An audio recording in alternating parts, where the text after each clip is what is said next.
des Juifs, et Jésus monta à Jérusalem. Or, à Jérusalem, près de la porte des brebis, il y avait une piscine qu'on appelle en hébreu Bethesda, qui a 5 portiques. Sous ces 5 portiques étaient couchés un grand nombre de malades, des aveugles, des boiteux, des paralytiques, qui attendaient le mouvement de l'eau. Car un ange descendait de temps en temps dans la piscine, agitait l'eau, et celui qui descendait le premier, après que l'eau avait été agitée, était guéri, quelle que fût sa maladie. Là se trouvait un homme qui était malade depuis 38 ans. Jésus, l'ayant vu coucher, et sachant qu'il était malade depuis longtemps, lui dit, « Veux-tu être guéri ?» Le malade lui répond, « Seigneur, je n'ai personne pour me jeter dans la piscine quand l'eau est agitée. Et pendant que j'y vais, un autre y descend avant moi. » Jésus lui dit, « Lève-toi, prends ton lit et marche. » Aussitôt, cet homme fut guéri et prit son lit et marcha. Amen. Amen. Je veux parler du mystère des 5 portiques. Il y a ce qu'on appelle les portiques. Les portiques sont différents de ce qu'on appelle les portes. Alléluia. Et je veux te parler du mystère des 5 portiques. Parce que lorsque j'étais en train de préparer l'atmosphère de miracle, Dieu me dit qu'à Bethesda, tous les éléments étaient réunis pour recevoir un miracle. Mais beaucoup de personnes étaient à Bethesda, mais ignoraient que le lieu était un lieu de miracle. Parce que l'atmosphère était favorable. Voilà pourquoi la Bible dit qu'il y avait un ange qui descendait pour agiter l'eau. Et toutefois qu'il agitait l'eau, tous ceux qui plongeaient dans l'eau pouvaient recevoir un miracle et être guéris quelle que soit leur maladie. Est-ce qu'on se comprend? Amen. Est-ce que ça va? Amen. Voilà qu'il y a 5 portiques. Et bon nombre de personnes étaient couchées sur ces portiques. Mais la Bible dit qu'il y avait la fête à Jérusalem. Alléluia. Il y avait une fête. Mais pendant qu'il y avait la fête, il y avait d'autres qui souffraient et qui étaient malades. Et cet après-midi, tu es venu à un rendez-vous. Certains sont dans la joie et d'autres sont dans la détresse. Certains sont malades et d'autres sont bien portants. Il y a différentes catégories de personnes ici. Il y a différents cas que Dieu met en avant dans cette salle. Mais toi seul connais la situation dans laquelle tu es. Toi seul sais ce que tu vis et ce que tu traverses. Mais voilà que Jésus monte. Jésus arrive. Pendant que tu es en train d'espérer, il y a un homme que Dieu a suscité pour toi. Pendant que tu es en train de gémir dans ta maison, dans ta chambre, il y a un homme qui monte. Pendant que tu es en train de pleurer, te lamenter, de poser des questions, comment est-ce que demain sera pour moi? Dieu dit, je monte.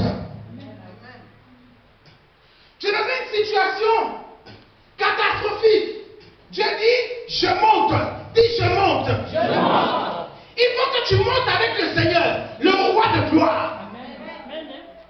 La Bible dit qu'il est en train de monter. Mais pendant qu'il monte, il y en a qui sont en train de pleurer. Il y en a qui sont en train de gémir. Il y en a qui sont en train de souffrir. Mais Dieu dit, je monte. Frère, Dieu ne regarde pas ta souffrance. Dieu ne regarde pas ce que tu vis. Dieu ne regarde pas ce que tu traverses. Mais Dieu dit, je monte.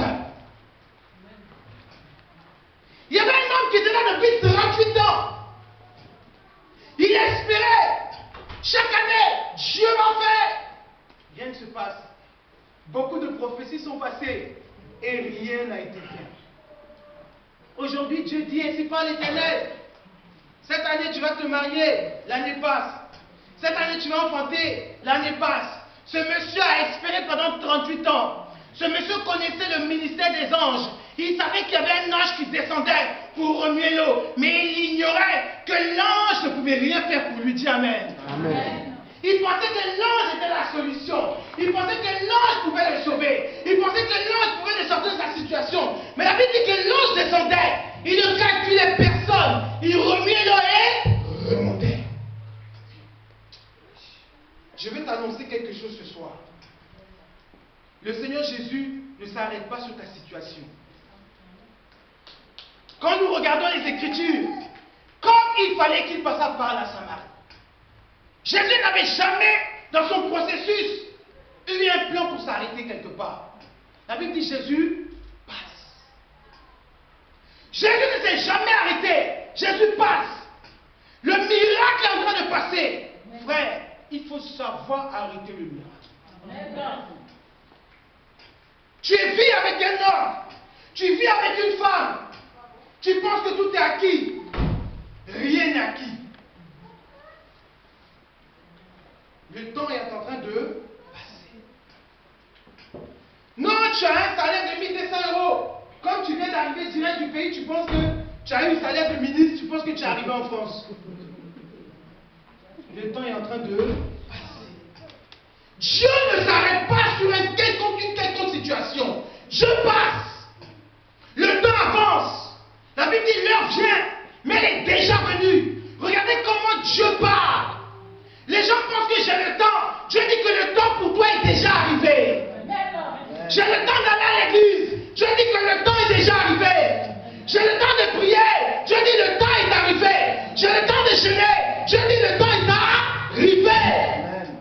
Non, demain je vais aller à l'église. Dieu dit ce soir certainement tu mourras. Tu parles de demain. Qui détient le souffle de vie? Non, j'ai le temps. Dimanche, j'ai une perte de temps. Je vais aller à l'église, m'asseoir tous les dimanches à l'église. Pour faire quoi?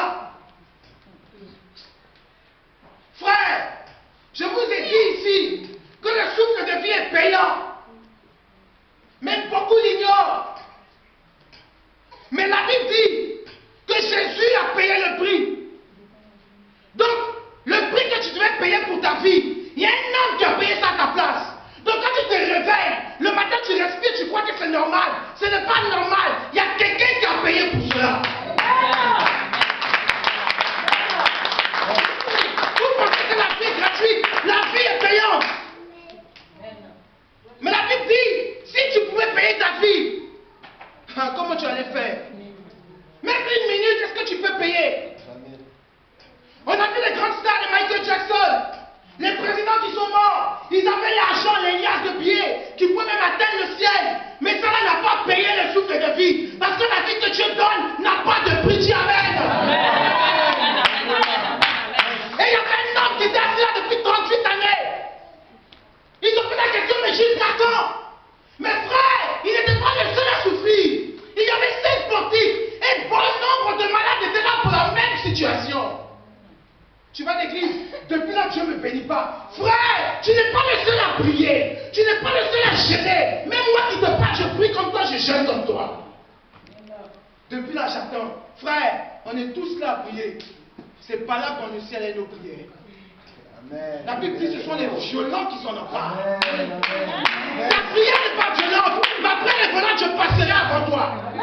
La Bible dit les premiers seront les derniers. Tu arrives avant moi à l'église, mais je prends la bénédiction avant toi. Alléluia. Et regardez que les malades étaient là. Il y a une première catégorie de malades. Dis amen, je vais commencer.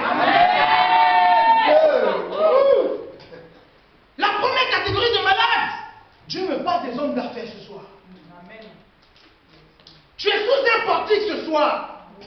Tes affaires sont tombées. Ton business est tombé. Ton commerce est tombé.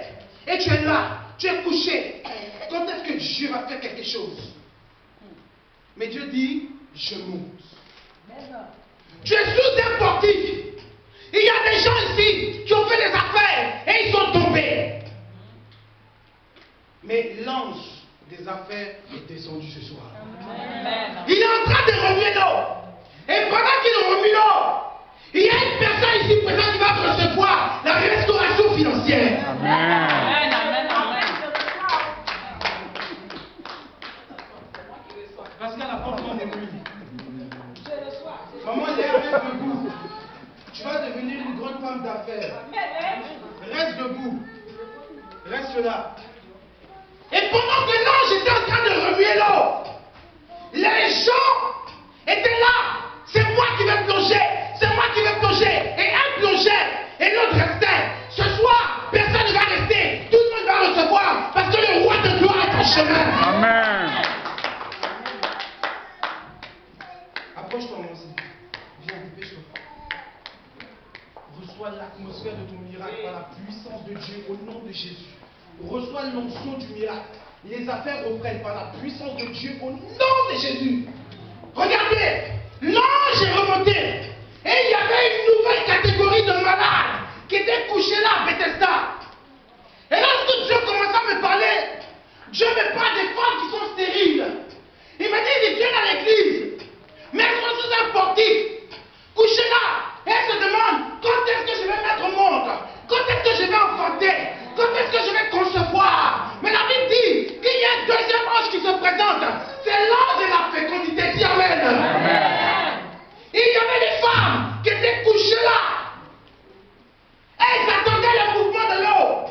Mais pendant qu'elles attendaient le mouvement de l'eau, beaucoup étaient déjà en garde à vue. Elles guettaient. C'est pour moi cet enfant. C'est pour moi cette bénédiction. Nous sommes nombreux à l'église. Nous espérons avoir. Et nous disons, c'est moi qui obtiendra. C'est moi qui obtiendra. Mais ce soir, je déclare, parole de l'Éternel, tu ressentiras avec un enfant dans tes entrailles. Amen.